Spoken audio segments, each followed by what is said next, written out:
Bismillahirrahmanirrahim. Assalamualaikum warahmatullahi wabarakatuh. Perkenalkan, kami dari kelompok 2. Di sini kami akan mempresentasikan hasil SketchUp dan juga core point dari kami mengenai praktikum desain lab ya. Di sini ada anggota kelompoknya. Yang pertama ada Anissa Nurzuliani, kemudian ada Aulianis Aziza, kemudian ada Cevi Wahyudi, saya sendiri, dan ada Devi Anggraini, kemudian ada Diki Febri Hamdani, dan terakhir ada Dina Ajeng Septia Azhari. Oke, next.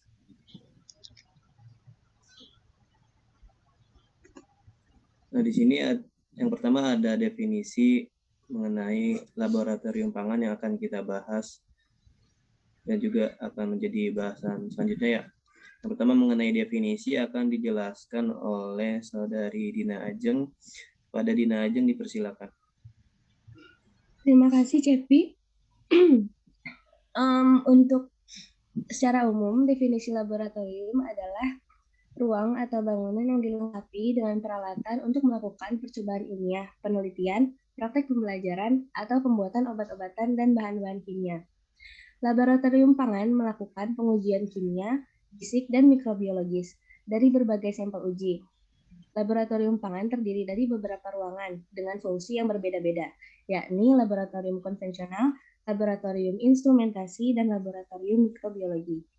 Selanjutnya, kegiatan yang dilakukan di laboratorium pangan, yakni analisis mikrobiologi meliputi analisis total plant count atau TPC, total bakteri asam laktat BAL, E. coli, Salmonella, S. aureus, dan coliform. Untuk analisis kimianya meliputi analisis kadar air, abu, lemak, protein, gula reduksi, serat kasar, total gula, vitamin C, total asam, antosianin, enter larut, amilosa, angka asam, angka peroksida, asam lemak bebas, kadar lemak, kadar mineral, Ca, Na, K, dan Li. Total karoten, karagenan, garam, Aw, dan pH. Untuk analisis fisiknya meliputi analisis viskositas, warna, tekstur, daya patah, daya kembang, padatan terlarut, elastisitas, dan daya oles. Selanjutnya saya kembalikan ke moderator.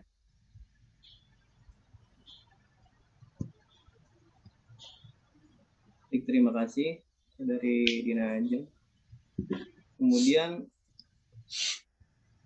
slide berikutnya mengenai bagian-bagian dari lab pangan itu sendiri atau bagian-bagian dari ruangannya akan dijelaskan oleh Saudari Devi. Silakan. Baik, terima kasih kepada moderator. Di sini saya akan melanjutkan menjelaskan bagian-bagian ruangan. Yang pertama ada lab instrumentasi. Laboratorium ini memfasilitasi dengan instrumentasi yang digunakan pada kepentingan kegiatan penelitian dan praktikum.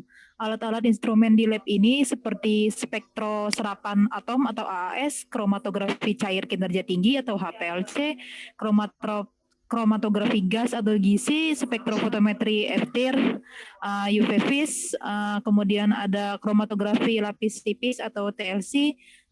Untuk sampel yang digunakan pada lab ini disesuaikan dengan penelitian yang akan dilakukan. Kemudian ada di dalam lab pangan juga ada lab konvensional. Lab ini disebut juga lab basah. Laboratorium ini digunakan untuk kegiatan analisis konvensional atau gravimetri dan volumetri.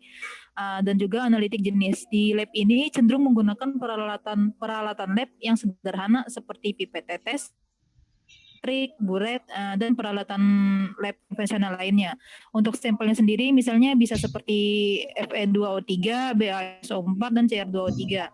Kemudian dalam mikrobiologi lagi, di sini lab ini memprioritaskan untuk kegiatan praktikum, penelitian, dan pengembangan peralatan yang digunakan pada lab ini antara lain seperti laminar airflow atau LAF, autoclave, oven, inkubator, vortex, mikroskop. Sampel yang digunakan pada lab ini seperti bakteri, virus, dan jamur. Kemudian ada ruang timbang juga. Di sini merupakan tempat menyimpan neraca analitik dan tempat untuk penimbang zat-zat kimia agar terhindar dari getaran serta pengaruh dari suhu. Kemudian ada juga ruang penyimpanan bahan kimia. Tempat ini menyimpan zat-zat kimia untuk bahan praktikum atau penelitian. Terdapat lemari atau rak untuk menyusun bahan-bahan kimia yang akan digunakan. Sekian dari penjelasan saya kembalikan lagi ke moderator.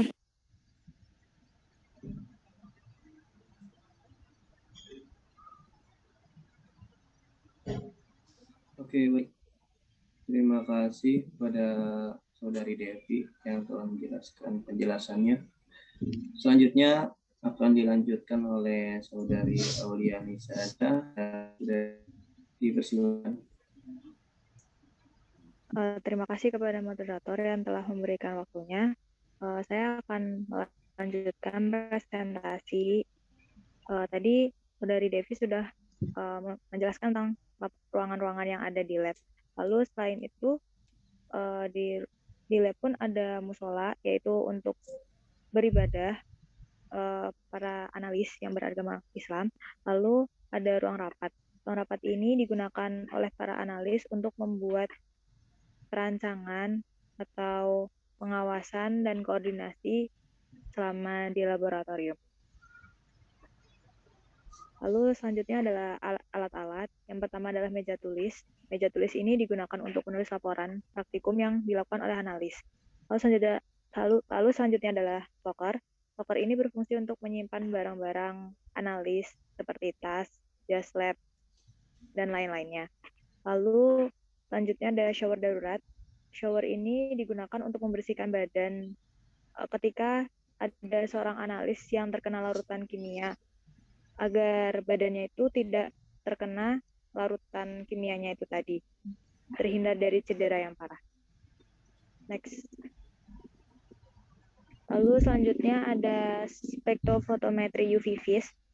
Spektrofotometri UV vis ini adalah pengukuran tahapan cahaya di daerah ultraviolet dan sinar tampak oleh suatu senyawa, di mana detektor dapat mengukur intensitas cahaya yang dipancarkan secara tidak langsung oleh cahaya yang diabsorpsi. Lalu selanjutnya ada neraca analitik atau timbangan analitik. Nah, ini ada laboratorium yang sering digunakan oleh para analis untuk menimbang massa jumlah bahan kimia hingga ukurannya miligram. Lalu selanjutnya HPLC atau High Performance Liquid Chromatography. HPLC ini berfungsi untuk menentukan atau mengukur atau menganalisa kadar bahan aktif pada suatu sampel, contohnya seperti obat, makanan, atau bahan-bahan herbal. Sekian dari saya, dikembalikan ke moderator.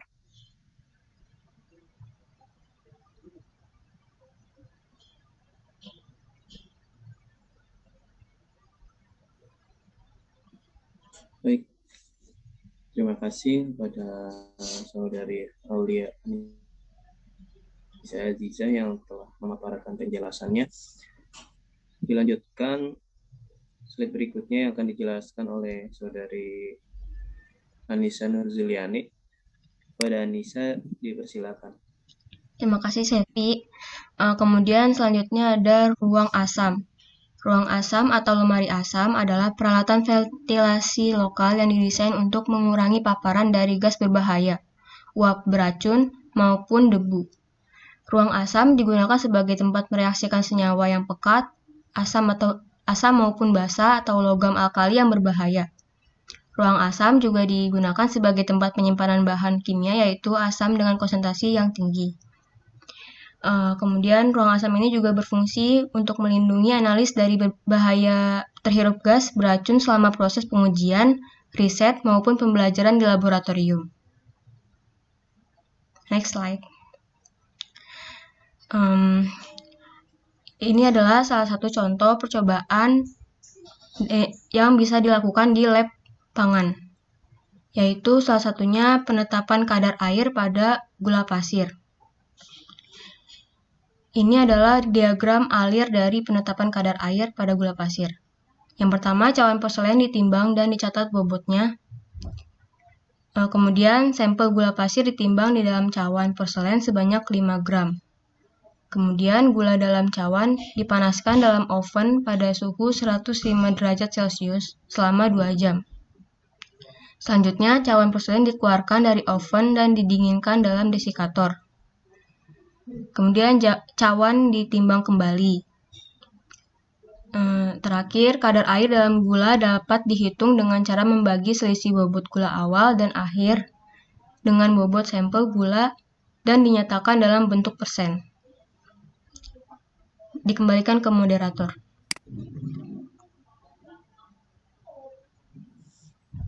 Oke, baik. Terima kasih Anissa yang telah memaparkan penjelasannya. Sekian pemaparan PowerPoint dari kami. Selanjutnya akan ada pemaparan mengenai desain lab pangan yang oleh Saudara Diki Febri Hamdani. Pada Saudara Diki, dipersilakan. Baik, terima kasih kepada moderator. Untuk selanjutnya akan ada share screen mengenai desain laboratorium pangan. Selanjutnya akan saya jelaskan di sini. Di sini adalah laboratorium pangan di mana ada beberapa bagian. Yang pertama di sini ada laboratorium konvensional. Terus sampingnya ini ada laboratorium mikrobiologi dan juga di bagian pojok sini ada laboratorium instrumen. Jadi itu bagian penting dari desain laboratorium pangan ini. Selanjutnya ada di depan ada pintu masuk untuk masuk para analis tentunya untuk kerja ataupun untuk nanti mobilitasnya masuk awalnya dari pintu masuk sini awal sini. Lalu di sampingnya ini ada locker di mana nanti kalau misalkan mau menyimpan barang-barang atau untuk menyimpan suatu barang pribadi bisa di locker yang samping pintu utama sini. Selanjutnya di sampingnya lagi ada terdapat pintu yang menuju ke ruang meeting. Kalau diperbesar. Nah, nanti di situ biasa digunakan untuk meeting atau diskusi tentang apa yang mau dikerjakan, ada apa. Kalau dalam skala industri pasti biasanya ada teamwork juga kan. Nah, biasanya nanti kalau misalkan mau berisiko bisa di tempat ini. Lalu di sampingnya ini ada musola sama kamar mandi. Bisa digunakan untuk beribadah sama untuk kamar mandi. Selanjutnya di samping kamar mandi ada pintu evakuasi, di mana nanti kalau misalkan terjadi sesuatu bisa keluar dari pintu tersebut. Terus di bagian lab konvensional di sini juga ada lemari asam, lemari alat-alat kaca dan juga nanti meja buat seorang analis menganalisis secara konvensional seperti yang tadi dicontohkan ada alur penetapan kadar air. Selanjutnya di sampingnya ada laboratorium mikrobiologi di mana juga ada meja kerjanya sama dengan lab konvensional. Di sini juga ada beberapa meja kaca, beberapa alat-alat kaca yang ada di lemari. Terus di sampingnya lagi di sini ada lab konvensional di mana di sini ada instrumen HPLC dan juga spektrofotometri. Sampingnya lagi ini ada penyimpanan bahan-bahan kimia dan juga sampingnya ada penimbangan, ruang penimbangan.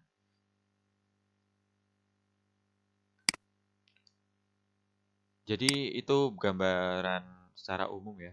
Jadi laboratorium pangan ini untuk mobilitasnya dari awal sini pintu masuk terus nanti masuk ke locker biasanya atau nanti masuk ke ruang meeting atau ruang rapat. Nanti setelah kalau mau menganalisis bisa masuk ke laboratorium yang diinginkan. Kalau misalkan mau uji basah dulu, nanti bisa ke konvensional dulu. Terus nanti kalau misalkan uji instrumentasi secara instrumen nanti bisa di laboratorium instrumen. Mungkin itu yang dapat saya jelaskan. Saya kembalikan ke moderator. Terima kasih.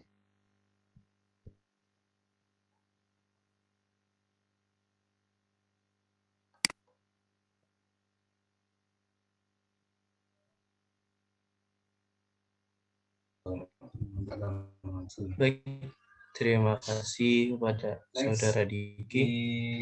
Mungkin tadi ada yang putus-putus, Dik, suaranya. Ya, ini lab konvensional seperti yang tadi sudah dijelaskan. Untuk tadi mungkin teman-teman bisa di dibantu ya, bisa dilihat oleh Diki teman-teman putus-putus ada di mananya yang gitu, Oh ya tadi biar bisa. Walaupun juga ada yang di sedikit mengulang dari tadi ya yang belum sempat dijelasin. Jadi tadi tuh yang ruang meeting sama sampai kamar mandi tadi belum sempat dijelasin. Jadi untuk ruang meeting seperti biasa buat rapat ya. Terus mobilitasnya juga enak masuk-masuk, terus nanti ke kiri. Dan juga nanti ada musola sama kamar mandi gitu. Karena kan nggak mungkin kalau misalkan nggak ada kamar mandinya gitu. Soalnya kan daripada nanti bolak-balik jauh. Nah, jadi dijadikan satu tempat dan juga dekat dengan laboratoriumnya.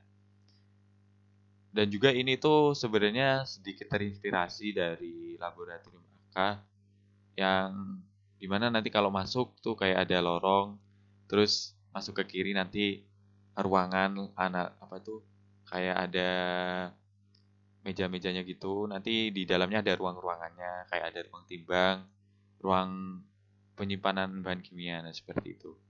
Mungkin dicukupkan, saya kembalikan ke moderator kembali.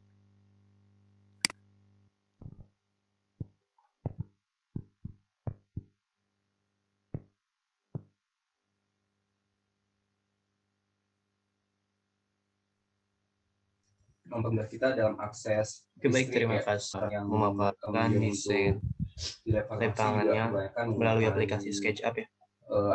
Oke, kepada teman-teman yang lain juga saya ucapkan terima kasih yang telah memaparkan penjelasan PowerPoint-nya.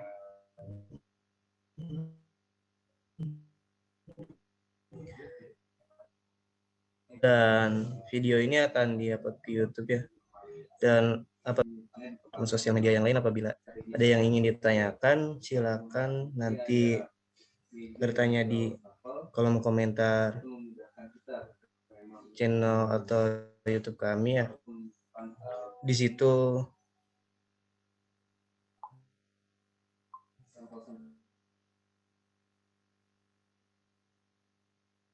agar bisa mendapatkan pemahaman yang jelas. Presentasi dari kelompok 2 kurang lebihnya mohon dimaafkan. Billahi taufiq wal hidayah. Assalamualaikum warahmatullahi wabarakatuh. Waalaikumsalam warahmatullahi wabarakatuh.